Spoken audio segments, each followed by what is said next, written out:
Netanyahu is the worst leader the Jewish people ever had. And we're an ancient people. We have a couple of thousands of years of political existence and so many leaders, some of them really, really bad people. He's the worst of them all. Uh, Having said that, I have a feeling that many Israelis understand it, many people feel it, many people are not at all sure what should be the replacement. Israel remains in pursuit of the return of hostages, of course, something that the country's Prime Minister Benjamin Netanyahu has used as a reason for his response to events and for rising tensions across the Middle East we've just been hearing about in the course of the last year since the Hamas attack on Israeli citizens. but an election's on the way, and not all in the country are happy with the way that Benjamin Netanyahu has pursued what they see as an overly aggressive response. So what comes next, and what pressure is there on the Israeli government in finding a resolution? Avraham Burg was Speaker of the Israeli Parliament and served as an interim president in the year 2000. Good morning. Hi, good morning to you. Thank you for joining us. First, we've been talking a lot this morning about context. There's a lot of people on all different sides of this conflict who have, differing context for this conversation. Can I get your response to what happened on October the 7th? We are marking that anniversary, of course, tomorrow. But just given that we have you on the programme this morning, what is the feeling in Israel right now? Thank you very much. I'm not at all sure it's the same question, what happened on October 7th and what's the feeling in Israel. Not necessarily are the same thing. So let's begin with the ancient history of a year ago.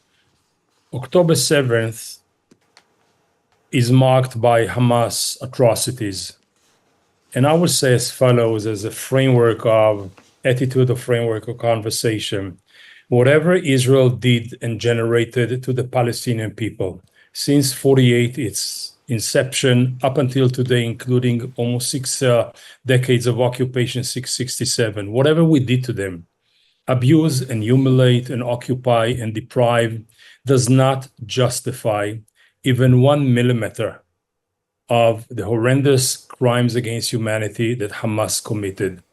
On the other hand, whatever Hamas did on October 7th, the atrocities, the crimes, the brutality, the rape, the abduction, the killing, the massacre, whatever they did, does not justify the policy of revenge that Israel took upon Gaza and so killing so many innocent people on the road towards a very undecided, undefined strategy. So you have two wrongs do not balancing each other. This is what actually happened a year ago. Now, a year later, we are somehow at the same place and somehow in a different place. At the same place, it's the longest war Israel ever had, as a constant daily of tension, of wars, and of combatant atmosphere. On the other hand, there are three different circles. Militarily wise, looks like whatever we failed and were defeated in Gaza, we restored in deterrence and positioning in the region, in Lebanon and in Iran. Politically speaking, the regime is very weak, but there is only one way to impeach a democratic government, and that's at the ballot box, and we don't have elections soon.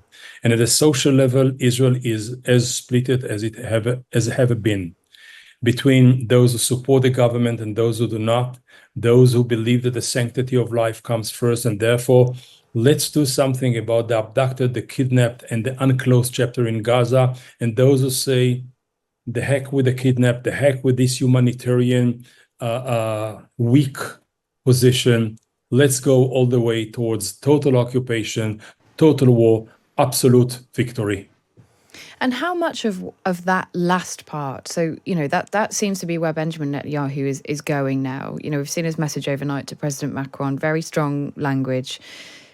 I mean, how much of that is about politics? He's weakened. He's weak within his own country, and some people say. How much of his messaging now is driven by a desire to stay in power? The common wisdom says something like 100%, if not more. because so many of his actions and so many of his maneuvers, political maneuvers and others, are about political survival. Here is you have a person who hardly visit any family of the casualties and the befallen, but celebrates everything possible which corresponds to his base. I'm the strong man. I'm the King Kong on the top of the tower. So everything looks like politics, and a lot of it is petty politics. When I say this, I will say as follows. Netanyahu, from my point of view, and this is a very biased point of view because I never voted for him, Netanyahu is the worst leader the Jewish people ever had. And we're an ancient people. We have a couple of thousands of years of political existence and so many leaders, some of them really, really bad people. He's the worst of them all.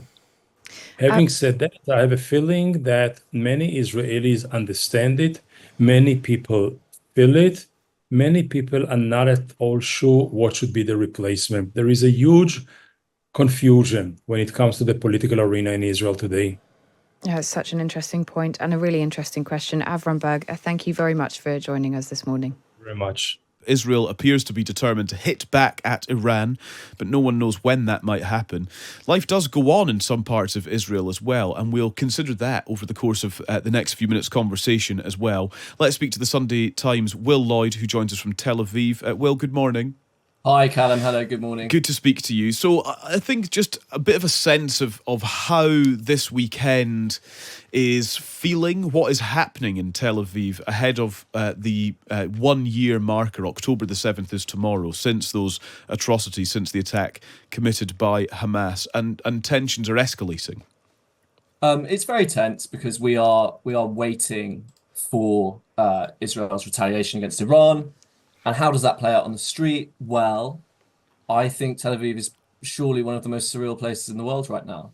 You walk along these wonderful beachfront promenades, and there are tiny, expensive dogs on leads. There are men and women who look like Greek statues come to life running around, and it's all very beautiful and very pretty. But then when you go to the hotels and you ask who's staying in them, it's not tourists.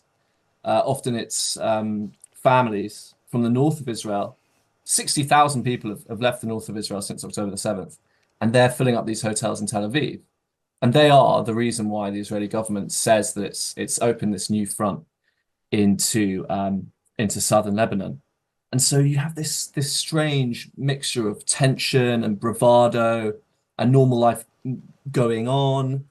And then you have these deserted airports and this terrible sense that, when that Israeli retaliation takes place, and we're sort of told that they're going through the options at the moment of what exactly they're going to do to Iran. When that does take place, the Iranians have said that they will retaliate. And, that will surely involve a bigger response than what we saw on October the 1st this week, which, I went to one of the places in Tel Aviv which has been damaged. It's in a suburb called Ramat HaSharon. So we went to Ramat HaSharon, and the only thing that had really been blown up was this one building that was completely empty. And the blast from this Iranian missile had rearranged some roof tiles and knocked some windows out. And we were just standing on this hill looking at this broken building, and people were just staring at it. And it was almost like looking at the future in some ways, because that more missiles are coming. And people were just looking at it and thinking, is this what Israel is now? Is it just waiting to be bombed? And so, it's all of those things at once. It's fascinating. Yeah, it is fascinating. And it's something that we've sort of reflected in the war in Ukraine as well, that there is an extent to which, of course, normal life goes on, even though war must be the dominating topic of conversation. It must be the dominating thought in so many people's minds. I mean, you've just illustrated wonderfully, Will, how people can kind of walk around and see something and think, oh my goodness, this is the kind of impending next chapter. It is this amalgamation in a period like this that is so startling in so many ways. Has Tel Aviv been targeted to a great extent? How has it been directly impacted? I think the most direct impact of this war, wherever you go in Israel, not just Tel Aviv, is the hostages. That is still absolutely the thing that always comes up in conversation. You see the faces of the hostages wherever you go. They're on posters, they're on walls. when you ask anybody what they want from this war, because actually, a really important thing to say is that Netanyahu has promised total victory. Okay, so he keeps saying total victory. He said it on October the 2nd this week. He said it last year when Hamas attacked. He said we're going for total victory. Very interesting to ask Israelis what they understand by total victory, because everybody has a different definition of winning, apart from one thing actually, which is we want our hostages back. You know, last month, 500,000 people came out on the streets in Tel Aviv and completely shut the city down when the IDF recovered six bodies of the hostages from Gaza. And so that is the thing that is sort of constantly impressed on a visitor like me, that this is the trauma. This is the big unsettling fact of the last year, which is that we know those people who are in Gaza and we want them back. And everybody is connected in some way. It's very, very rare to meet somebody who isn't connected to that part of this war. And so that is the thing. Even when you're in Haifa, I was in Haifa the other day, sort of waiting for these rockets, standing on a hill above Haifa with all the cameramen who are just literally, they just have their cameras there and they're just waiting for rockets to hit the city. It's very, very surreal. And you ask them about the war and they want to talk about the hostages. And so that for me is the thing that I'm, you know, even in central Tel Aviv, there's a square where everybody gathers to sort of sing songs and, you know, sort of solidarity with each other.